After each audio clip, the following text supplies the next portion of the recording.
이상화 시인이 쓴 시 중에 빼앗긴 들에도 봄은 오는가라는 시가 있습니다.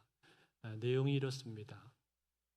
빼앗긴 들에도 봄은 오는가 이상화. 지금은 남의 땅 빼앗긴 들에도 봄은 오는가. 나는 온몸에 햇살을 받고 푸른 하늘 푸른 들이 맞붙은 곳으로 가르마 같은 논길을 따라 꿈속을 가듯 걸어만 간다. 입술을 담은 하늘아 들아 내 맘에는 내 혼자 온 것 같지는 않구나. 내가 끌었느냐 누가 부르더냐 답답하라 말을 해다오. 바람은 내 귀에 속삭이며 한 자국도 섰지 마라. 옷자락을 흔들고 종다리는 울타리 너머 아가씨같이 구름 뒤에서 반갑다 웃네. 고맙게 잘 자란 보리밭아 간밤 자정이 넘어 내리던 고운 비로 너는 3단 같은 머리를 감았구나. 내 머리조차 가뿐하다. 혼자라도 가뿐하게나 가자. 마른 논을 안고 도는 착한 도랑이 젖먹이 달래는 노래를 하고 제 혼자 어깨춤만 추고 가네. 나비 제비야 까불지 마라. 맨드라미 들막꽃에도 인사를 해야지. 아주까리 기름을 바른 이가 지신매던 그들이라 다 보고 싶다. 내 손에 호미를 쥐어다오. 살진 젖가슴과 같은 부드러운 이 흙을 발목이 시도록 밟아도 보고 좋은 땀조차 흘리고 싶다. 강가에 나온 아이와 같이 짬도 모르고 끝도 없이 닿는 내 혼아 무엇을 찾느냐 어디로 가느냐 우습다 답을 하려무나 나는 온몸에 풋내를 띠고 푸른 웃음 푸른 서름이 어우러진 사이로 다리를 절며 하루를 걷는다. 아마도 봄 신명이 접혔나 보다. 그러나 지금은 들을 빼앗겨 봄조차 빼앗기겠네. 여러분, 이 시는 일제 강점기 때 나라를 빼앗긴 슬픔과 서름을 노래한 시입니다. 소위 저항 시인이라고 불리는 이 사람들이 있었죠. 그들은 대놓고 독립투쟁을 하지는 못하지만 시나 소설 등 문학을 통해서 조국을 빼앗긴 슬픔을 표현을 했던 것입니다.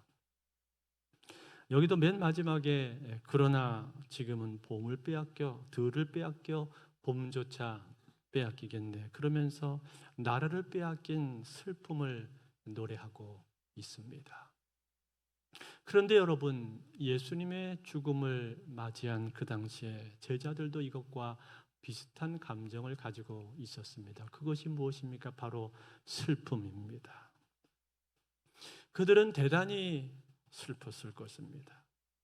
제자들은 모든 것을 버리고 지난 3년 동안 예수님을 쫓았습니다. 그들의 손에 잡고 있었던 그물도 버리고 쟁기도 버리고 그리고 배도 버리고 부침도 버리고 어떤 사람은 그처럼 수입이 짭짤했었던 세리의 직업을 내려놓고 예수님을 따랐습니다. 그들이 알고 있었던 예수님은 어떤 분이셨습니까? 그분은 능력이 지극히 크신 분이셨습니다. 수많은 병자들을 손으로 고쳐주셨고 또 귀신 들린 사람의 귀신을 쫓아주셨습니다. 또 말씀 한마디로 바람과 바다를 잔잔케 하실 정도로 능력이 크신 분이셨습니다.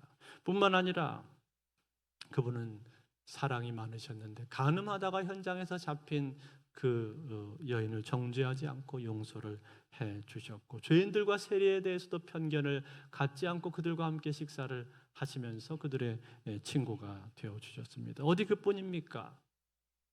그분의 입에서 나오는 말씀들은 구구절절이 다 옳은 말씀들이었고 또 영혼을 소성케 하시는 진리의 가르침들이었습니다. 거기다가 그분은 온유하고 겸손한 성품으로 사람들을 대하셨고 어느 날은 무릎을 꿇고 앉더니 물을 떠오셔서 제자들의 발을 씻기셨습니다. 그렇게 섬김의 본을 보여주신 분이셨습니다. 그러한 분을 스승으로 모시고 살았으니 제자들이 가지고 있었던 그 프라이드와 자부심이 얼마나 컸겠습니까? 그분이야말로 진정한 스승이고 그분이야말로 이 시대의 소망이고 메시아다라는 그러한 확신을 가지고 있었던 것이죠. 즉 이스라엘 나라를 이제 새롭게 하고 회복시키시고 해방시키실 왕 중의 왕이 바로 이분이라라고 그들은 확신하면서 예수님을 따랐던 거예요. 그래서 모든 것을 다 버리고 주님을 쫓았던 거예요. 그런데 어떻게 되었습니까? 그분이 죽어버리셨습니다. 그것도 그냥 죽은 것이 아니라 비참하게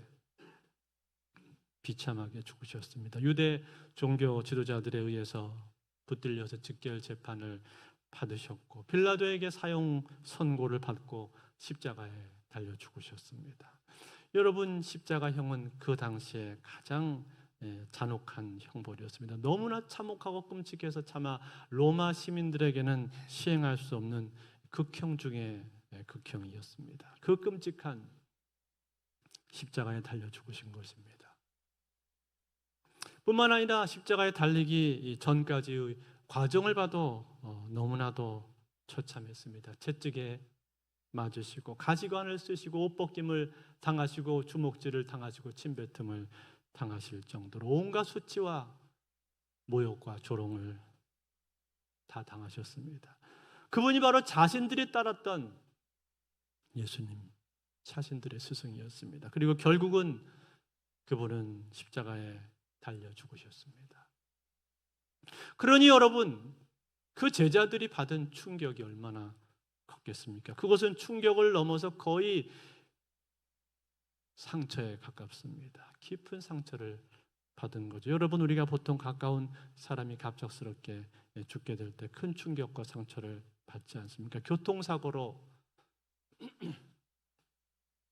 가족 중에 한 사람이 죽는다면 그 충격이 너무나 크잖아요. 여러분, 지난 세월호 사건 때 우리가 다 보지 않았습니까? 자식을 잃은 부모들이 자식의 시신을 찾지를 못하니까 그 항구 팽목항을 떠나지를 못하고 며칠이든 몇 달이든 계속해서 거기에 머무는 모습을 보지 않았습니까? 그만큼 충격이 크다는 거예요. 하물며 예수님의 죽음은 너무나도 참혹한 그러한 죽음이었어요. 그러니 그 모친 마리아는 말할 것도 없거니와 예수님을 따르던 여인들과 제자들이 받은 그 충격이 얼마나 컸겠습니까? 말로 다 할 수 없는 큰 충격과 트라우마가 그들에게는 생겼을 것입니다. 제자들의 마음속에는 깊은 상처와 함께 극도의 불안과 절망감이 그들의 마음속에는 찾아왔을 거예요. 그것이 그 당시에 제자들의 마음의 상태였다라는 거예요. 그래서 그들은 다 뿔뿔이 흩어져 버렸습니다. 예수님이 잡혀가시는 그 밤부터 시작해서 십자가에 달려 돌아가시기까지 제자들의 행적이 성경에 거의 나오지 않습니다. 그 중에 오직 베드로만 유일하게 멀찍이서 예수님을 따라가다가 어떤 여종 하나가 너도 그 도당 아니냐라고 물으니까 나는 아니다. 나는 그분 모른다. 나는 네가 무슨 얘기를 하는지 도통 모르겠구나라고까지 말을 하면서 그렇게 연거푸 3번씩이나 부인한 것 아닙니까? 그러한 큰 실패를 맛본 것입니다. 그리고 완전히 절망에 빠져버린 그들은 어느 날 갈릴리 바닷가에 모여서 이렇게 말을 합니다. 요한복음 21장 2절과 3절 말씀에 보니까 한번 같이 읽어볼까요? 제자들의 모습입니다. 같이 한번 읽겠습니다. 시작. 시몬 베드로와 디도모라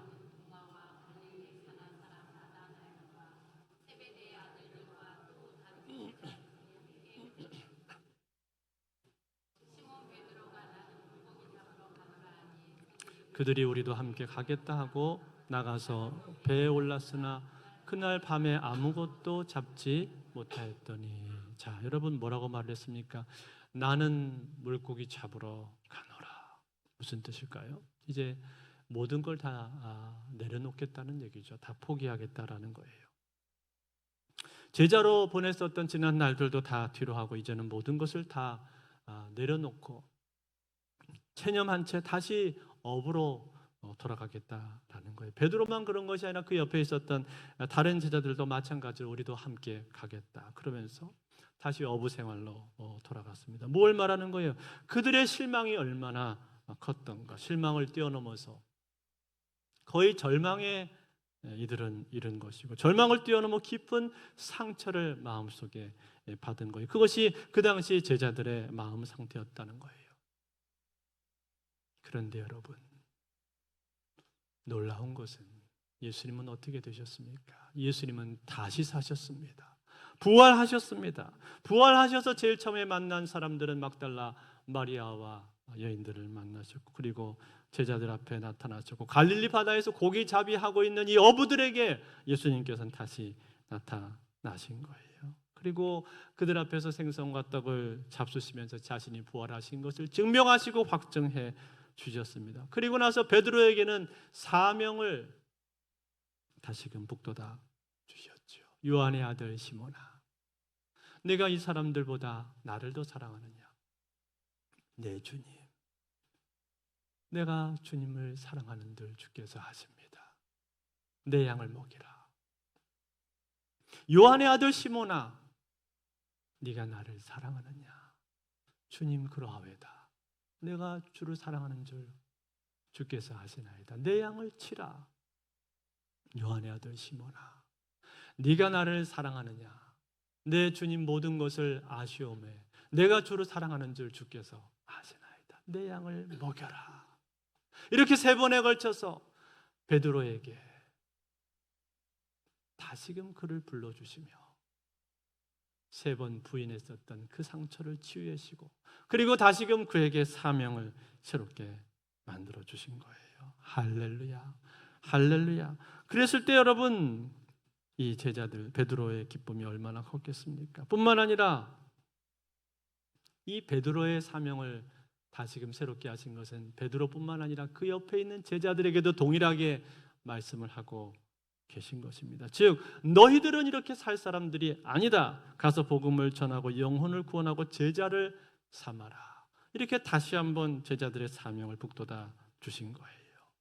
그랬을 때 여러분, 이 제자들의 기쁨이 얼마나 컸겠습니까? 베드로뿐만 아니라 거기 있는 모든 제자들이 부활하신 예수 그리스도를 만나게 된 것이고, 그 예수님이 다시 살아나는 것이 사실이라는 것을 확증하게 되었던 것이고, 그로 말미암아 그들의 마음속에 있는 상처는 치유되고, 절망은 소망으로 바뀌고, 슬픔은 기쁨으로 바뀌게 되었던 거예요. 할렐루야. 그런데 여러분, 이러한 일들은 사실은 갑작스럽게 생긴 일이 아니었습니다. 이미 예수님께서 여러 차례 제자들에게 말씀을 하신 적이 있습니다. 특별히 포도나무 강론하실 때 예수님이 이런 말씀하셨습니다. 너희가 큰 근심에 빠지게 되겠지만 그 근심이 오히려 기쁨으로 바뀌게 될 것이다. 그런 말씀을 하셨습니다. 어디에 나옵니까? 오늘 우리가 읽은 요한복음 16장에 나오고 있는 말씀입니다. 요한복음 16장 16절 17절 말씀 같이 한번 읽겠습니다. 시작. 조금 있으면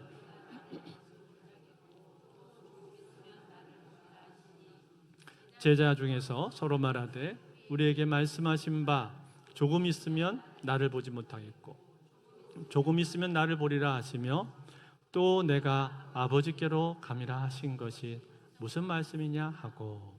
자, 여러분, 이게 무슨 말입니까? 예수님께서 조금 있으면 나를 보지 못하고 조금 있으면 너희가 나를 보리라 라고 말씀하시니까 제자들이 도대체 이게 무슨 말씀이냐라고 하면서 말씀의 의미를 알지를 못했다는 거예요. 그러자 그때 예수님께서 그 의미를 해석해 주셨는데 이렇게 말씀하세요. 20절도 같이 있습니다. 20절 시작. 내가 진실로 진실로 너에게 이르노니 너희는 곡하고 애통하겠으나 세상은 기뻐하리라. 너희는 근심하겠으나 너희 근심이 도리어 기쁨이 되리라. 아멘. 자, 뭐라고 하셨죠? 너희가 처음에는 곡하고 애통하게 될 것이다. 왜 그렇습니까? 왜냐하면 예수님께서 십자가에 달려 죽으실 것이기 때문에. 그 십자가에 달려서 고난당하고 죽으시는 예수님 모습을 바라보면서 그들은 애통하고 마음속에 큰 근심에 빠지게 될 거다라는 거예요. 그래서 얼마나 크게 근심을 했던지 거의 절망에 빠질 정도로 그렇게 크게 근심하게 될 거라고 말씀하고 있는 거예요. 그런데 그 이후로는 어떻게 된다는 것입니까? 그 이후로는 너희 근심이 도리어 기쁨이 되리라.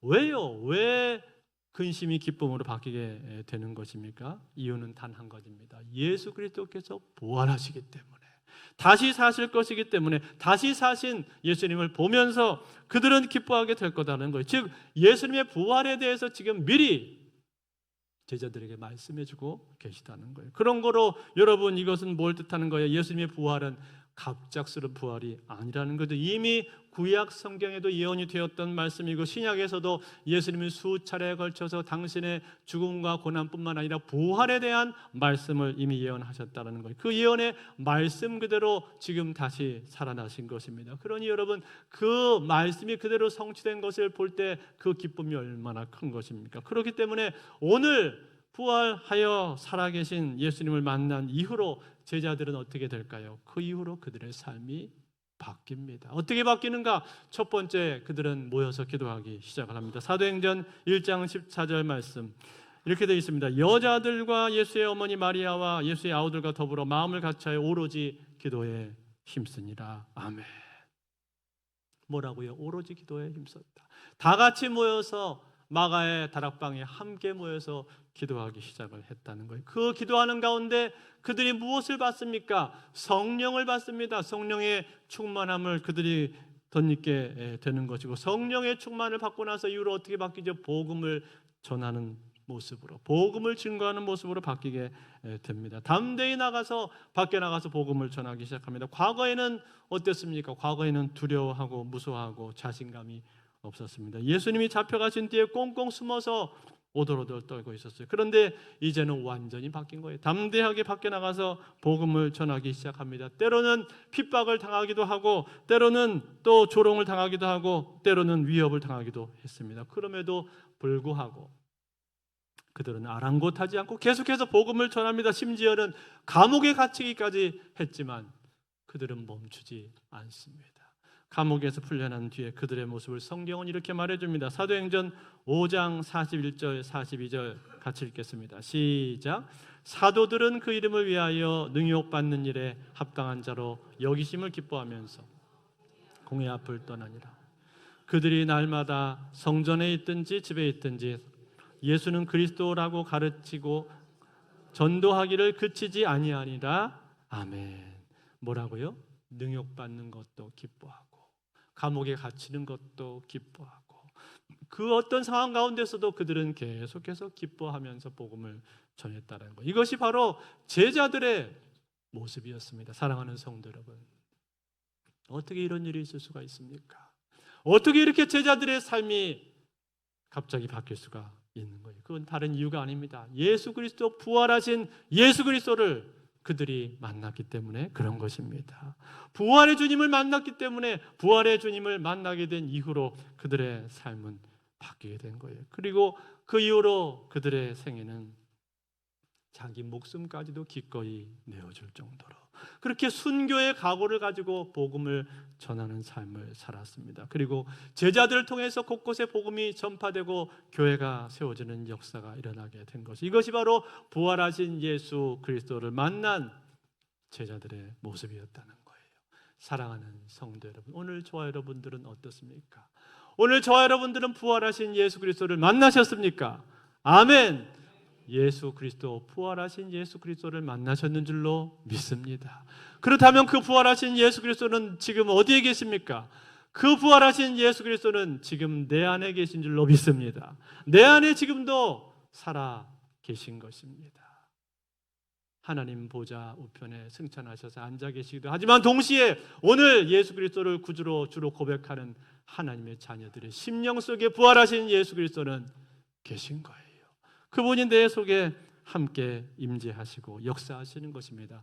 그분이 바로 예수 그리스도십니다. 그러므로 사랑하는 성도 여러분, 오늘 우리는 예수 그리스도의 이름으로 하나님 앞에 나아가기를 원하고 예수 그리스도의 이름으로 하나님 앞에 담대히 기도할 수 있기를 바랍니다.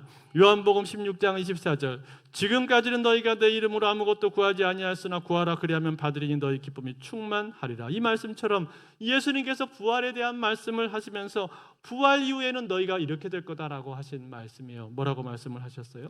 부활 이후에 너희는 내 이름으로 구하라 그리하면 너희 기쁨이 충만하리라. 무슨 말입니까? 예수 그리스도의 이름으로 하나님 앞에 기도하게 된다라는 것이죠. 예수 그리스도의 이름으로 기도하면 하나님 아버지께서 듣고 시행하신다라는 거예요. 그러니 여러분, 이게 얼마나 놀라운 일입니까? 얼마나 감사한 일이고 우리에게 주신 특권이냔 말이에요. 우리는 부활하신 예수 그리스도의 이름으로 기도할 수가 있는 겁니다. 그러므로 사랑하는 성도들, 오늘 우리는 그 부활하신 예수 그리스도의 이름으로 담대하게 하나님 앞에 나아가실 수 있기를 바랍니다. 히브리서 4장 16절 말씀, 그러므로 우리는 긍휼하심을 받고 때를 따라 돕는 은혜를 얻기 위하여 은혜의 보좌 앞에 담대히 나아갈 것이니라. 이 말씀처럼 예수 그리스도 이름으로 담대히 우리가 나아갈 수가 있게 된 거예요. 그 이름을 가지고 하나님 앞에 기도하면 들으신다는 겁니다. 그 놀라운 은혜가 부활의 은혜인 겁니다. 그뿐이 아닙니다. 부활하신 예수 그리스도가 내 안에 계시기 때문에 우리는 이제 그 주님과 함께 거할 수 있게 되었습니다. 볼지어다 내가 세상 끝날까지 너희와 항상 함께 있으리라. 이 말씀처럼 부활하신 예수 그리스도는 내 안에 계시고 나와 동행하신다고 말씀하십니다. 그래서 나와 함께하면서 나를 도우시고 내 갈 길을 인도해 주신다는 거예요. 그뿐만이 아니라 세 번째로 무엇보다 예수 그리스도는 부활하여서 살아 계시기 때문에, 그분이 내 안에 계시기 때문에 나는 주님을 증거할 수가 있습니다. 오늘 제자들이 부활의 주님을 만나게 되었을 때 그들이 변화되어서 복음을 증거했던 것처럼, 담대하게 바뀌었던 것처럼 오늘 우리도 부활의 주님을 만남으로 말미암아 그 부활하신 예수 그리스도가 내 안에 계심으로 말미암아 우리는 복음을 전할 수 있는 겁니다. 우리 주변에 주님 알지 못하는 수많은 사람들을 향해서 복음을 전할 수가 있는 겁니다. 이것이 부활의 능력이요 부활의 기쁨인 거예요. 이 기쁨은 누구도 빼앗을 수 없는 그러한 기쁨인 겁니다. 그러므로 사랑하는 성도 여러분, 오늘 우리에게 이 빼앗길 수 없는 기쁨을 주신 그 부활의 주님 찬양하기를 원합니다. 그 주님과 함께 동행하기를 원하고 무엇보다 그 부활의 주님을 힘있게 증거하며 살기 원합니다. 그럴 때 우리는 진정한 부활의 능력을 경험하게 될 줄로 믿습니다. 이상화 시인이 빼앗긴 들에도 봄은 오는가, 이 시는 슬픔을 노래한 시라고 했습니다. 그렇지만 이 시는 슬픔과 절망으로 끝나는 것이 아닙니다. 마지막에 한 줄기 소망을 우리에게 주고 있습니다. 그것이 무엇입니까? 내 손에 호미를 쥐어다오 살진 젖가슴과 같은 부드러운 이 흙을 발목이 시도록 밟아도 보고 좋은 땀조차 흘리고 싶다. 자기 손에 호미를 쥐어달라고 말을 하면서 이 시인은 희망을 노래하고 있는 겁니다. 그 희망 그대로 대한민국은 해방을 맞이하게 된 것입니다. 마치 그것처럼, 아니 그것보다도 훨씬 더 크고 놀라운 소망이 우리에게 있는 겁니다. 그 소망이 무엇입니까? 그것은 바로 예수 그리스도가 부활하신 것입니다. 부활하심으로 말미암아 그 예수 그리스도가 살아서 내 안에 계신 거예요. 사랑하는 성도 여러분, 예수 그리스도는 부활하셨습니다. 믿으십니까? 그 부활하신 예수 그리스도는 오늘 저와 여러분의 심령 속에 계신 줄로 믿습니다. 그러므로 그 부활의 주님 찬양하기를 원하고 그 부활의 주님과 동행하며 그 주님께 기도하고, 그리고 그 부활의 주님으로 말미암아 제자들처럼 담대히 복음을 증거하는 저와 여러분들이 다 되실 수 있기를 우리 주 예수 그리스도로 축원드립니다.